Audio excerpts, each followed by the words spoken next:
Hay un conflicto en el mundo que tiene algo que ningún otro tiene.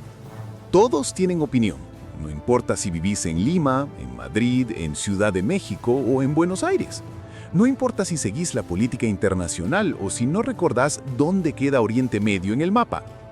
Sobre Israel y Palestina, todo el mundo tiene su posición clara, su color de bandera, su pañuelo en la mochila o su foto de perfil actualizada.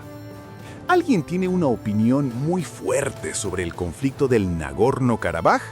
¿Alguien se puso algo en la cabeza en señal de protesta por la guerra del Yemen que lleva años acumulando cadáveres a un ritmo que haría llorar a cualquier estadístico? No.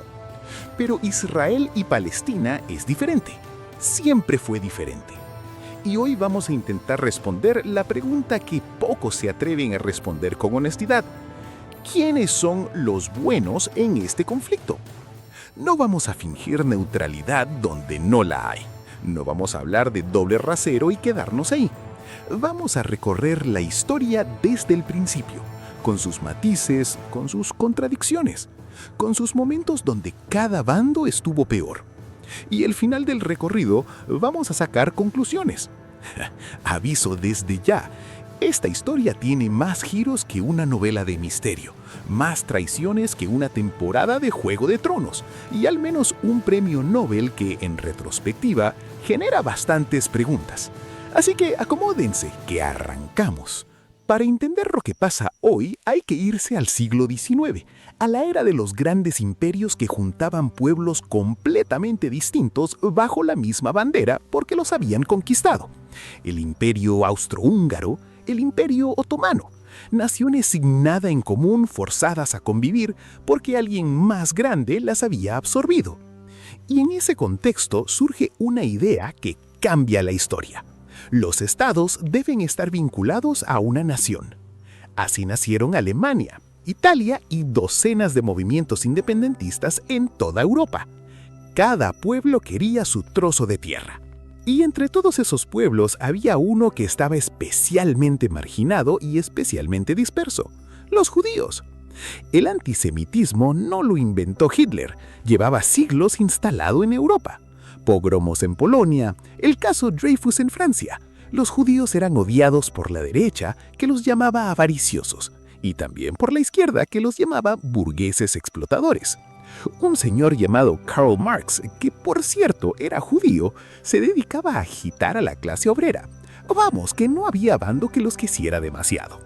Y entonces aparece en Austria un periodista llamado Theodor Herzl, que viene a ser algo así como el influencer geopolítico de la época. Su mensaje: necesitamos un estado propio, un territorio donde ser judío no sea una condición de riesgo, y pide un pedazo de tierra. El que sea. No exagero cuando digo el que sea. Antes de llegar a donde llegaron, el Congreso sionista mandó una delegación a Uganda. Sí, Uganda. También estaba sobre la mesa un óblast entero en Siberia que les ofreció el mismísimo Lenin. De hecho, ese territorio existe hoy y se llama, sin ningún tipo de creatividad, Óblast Judío. No dieron con el nombre en una sesión de brainstorming especialmente brillante. Entonces, ¿por qué terminaron en Palestina? Varias razones que se sumaron. Primero, la dimensión religiosa. Si vas a fundar un país para tu pueblo, elegir la tierra que vuestros textos sagrados llevan siglos llamando prometida acelera bastante el proceso de convencimiento. Segundo, ya había judíos en Jerusalén desde hacía siglos. Y tercero, era un territorio que en términos estratégicos no le importaba a nadie, sin recursos naturales, sin tierra agrícola productiva, en medio del desierto. Pertenecía al Imperio Otomano, y los árabes que vivían ahí eran, para los otomanos, ciudadanos de segunda categoría. Nadie parecía que fuera a oponerse demasiado. Esa última suposición resultó ser el primer gran error de cálculo de una historia plagada de errores de cálculo.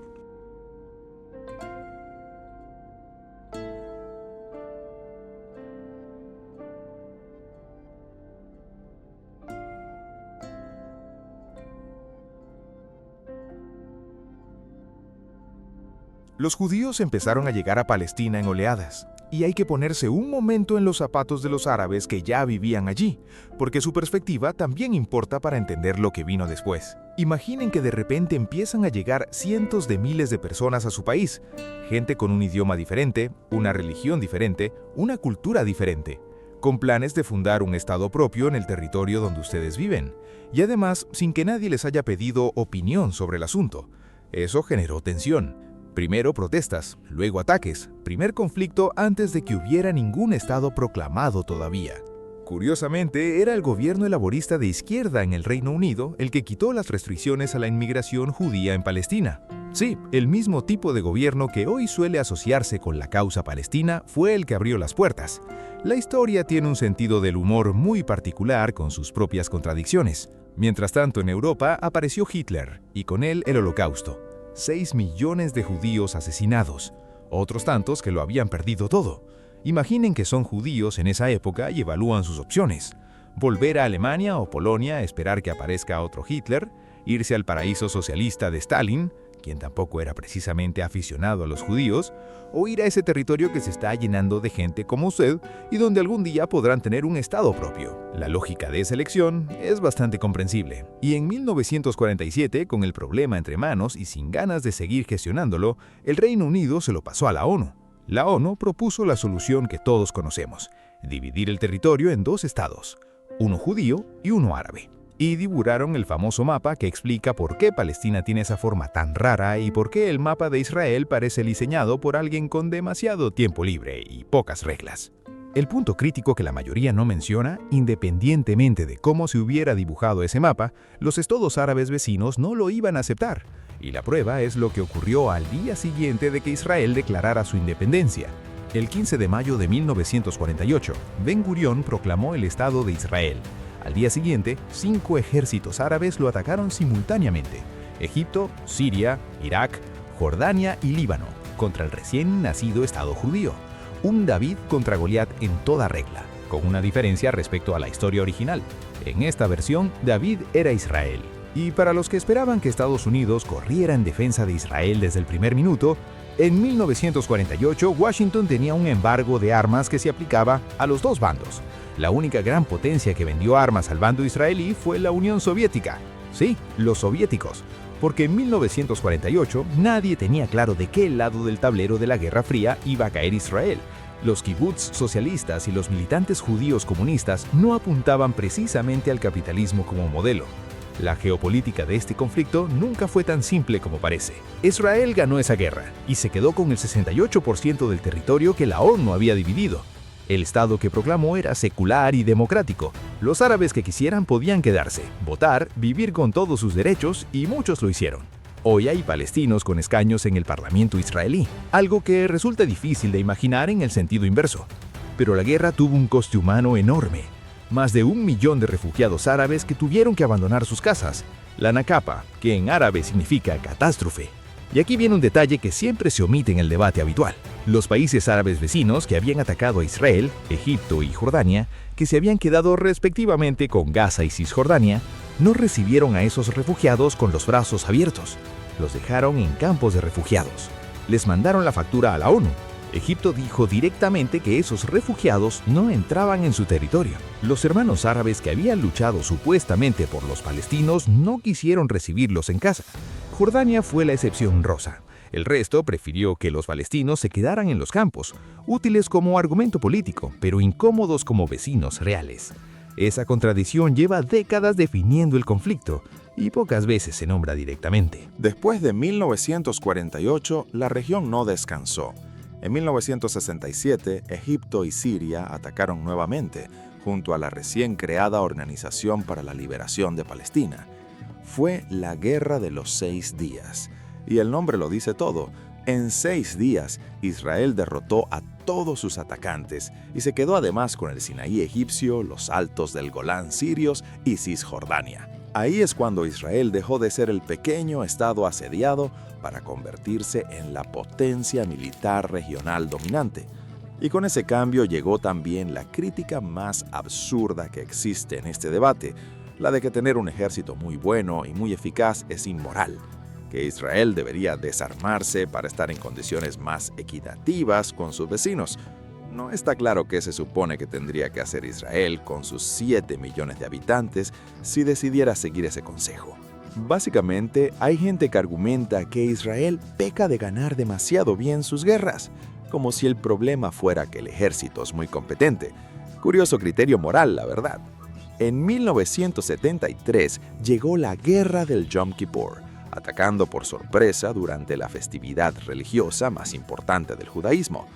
Esta vez, Israel estuvo al borde del colapso durante las primeras horas, pero sobrevivió, venció, y de ese conflicto salió la primera paz real.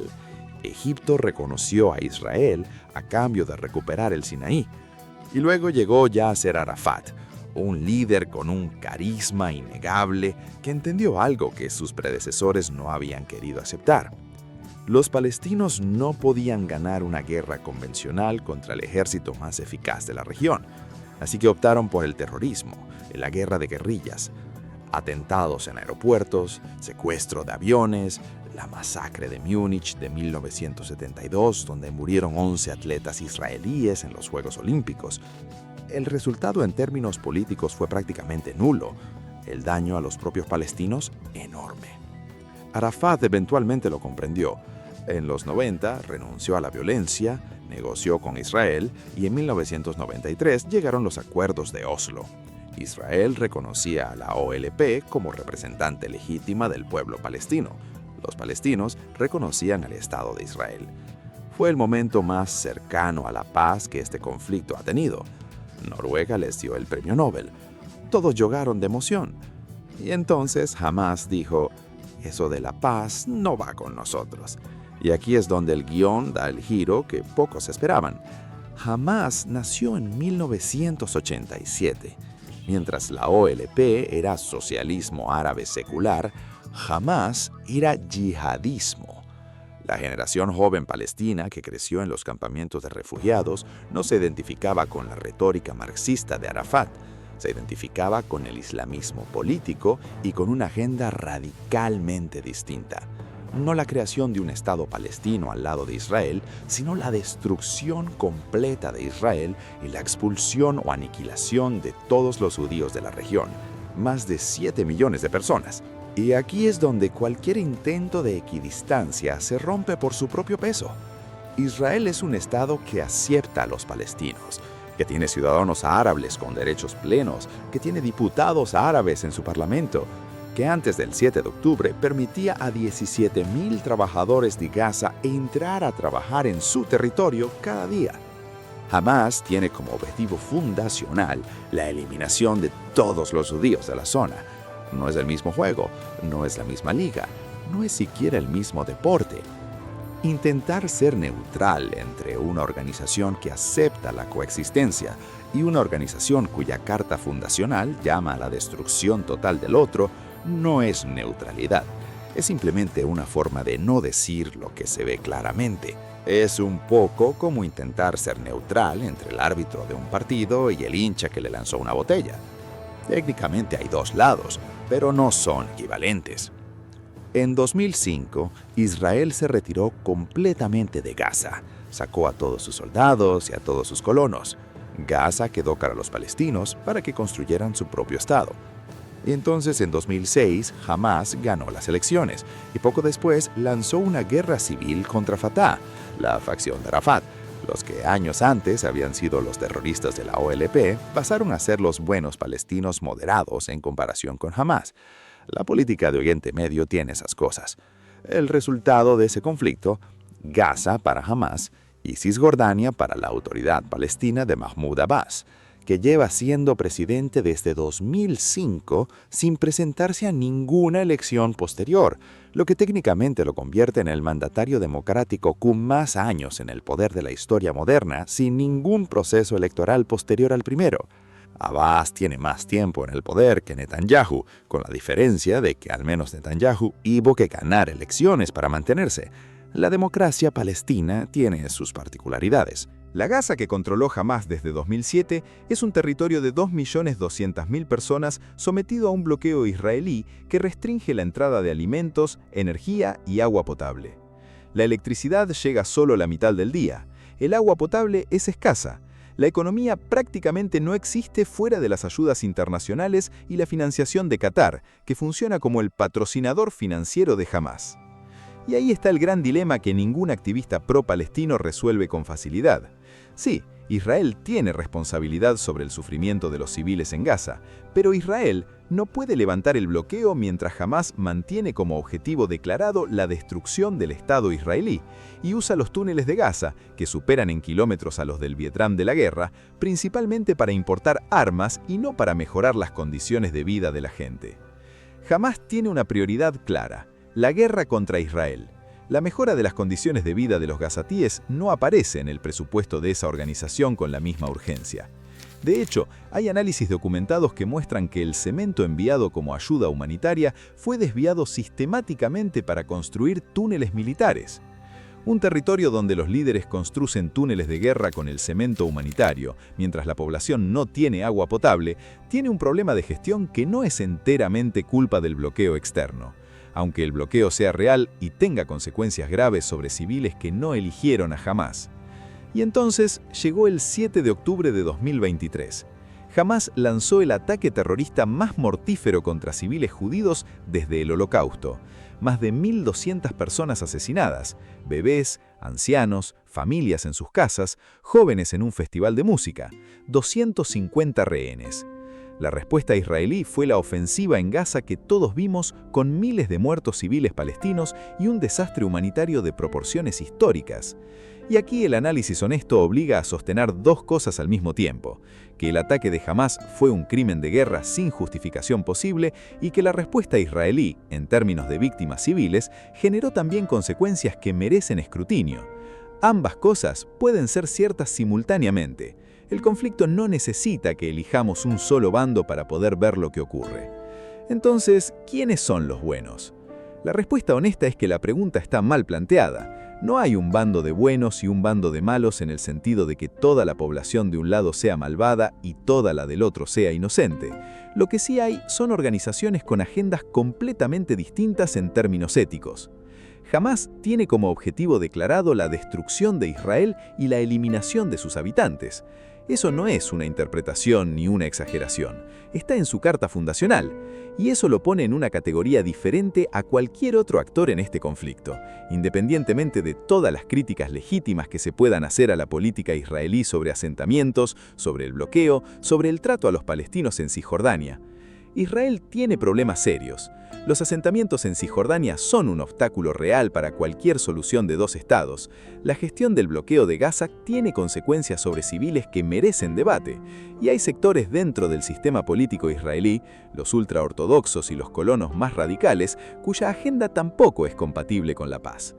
En este conflicto no hay equipos de héroes puros.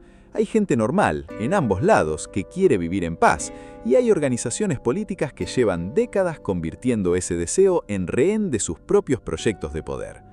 El problema es que quienes más sufren, los civiles de ambos lados, son los que menos decidieron sobre lo que les tocó vivir. Lo que sí está claro es que cualquier solución que no pase por el reconocimiento mutuo del derecho a existir de ambos pueblos no es una solución, es un aplazamiento, y Hamás, tal como existe hoy, no es un interlocutor para esa solución. Es el obstáculo más grande para que los propios palestinos tengan un Estado viable.